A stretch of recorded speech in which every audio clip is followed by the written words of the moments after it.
Muraho neza, nitwa Jean Shumbusho, ndi umwarimu w'amategeko y'umuhanda ndetse no kwigisha imodokari. Ushobora kwibaza ese Shumbusho abarizwa hehe cyangwa se Shumbusho umushaka yamukuraga neza? Ndaboneka umunsi wose n'amasaha yose.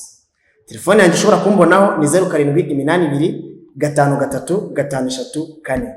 Ushobora kwibaza se kuki nkoze inshuro nyinshi ikizamini cy'imodokari cyangwa se nkaba nkoze inshuro nyinshi ikizamini cya postgraduate nsindwa. Hari umuntu mutarahura.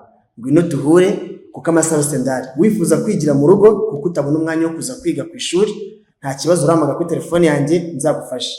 Wifuza kwiga mu buryo buri physical class utaje kwiga online, ngwino wige dukorera hano neza i Remera hafi na Feruje zo mu Giporoso. Uza nkumere kugana hano kuri Kamageni. Uvangu ushobora kuhagera ukamamagara nkakuyobora neza, ariko ubundi office yacu cyangwa se ishuri ryacu nawe riherereye.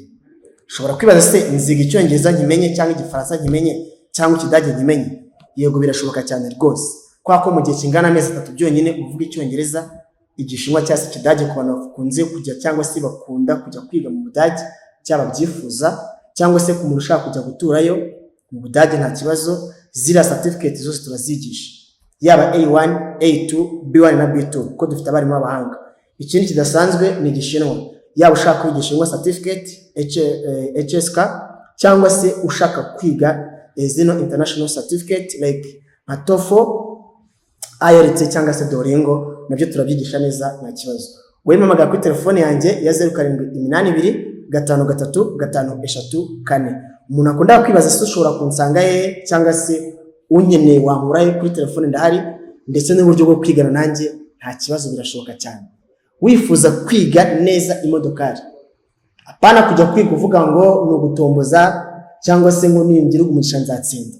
Izindi nama zijyanye no kubona perime cyangwa se prosegware mu buryo bworoshye, wize neza amategeko y'umuhanda ukaniga neza imodokari, ndahari niho mbera kwitwa Teacher Shumbusho.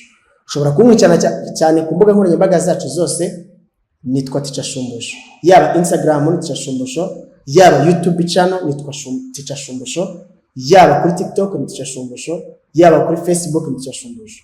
Ushobora no kunkurikirana kuri WhatsApp yanjye ukanyandikira, nta kibazo nkubishyira muri groupe y'abanyeshuri bacu bose.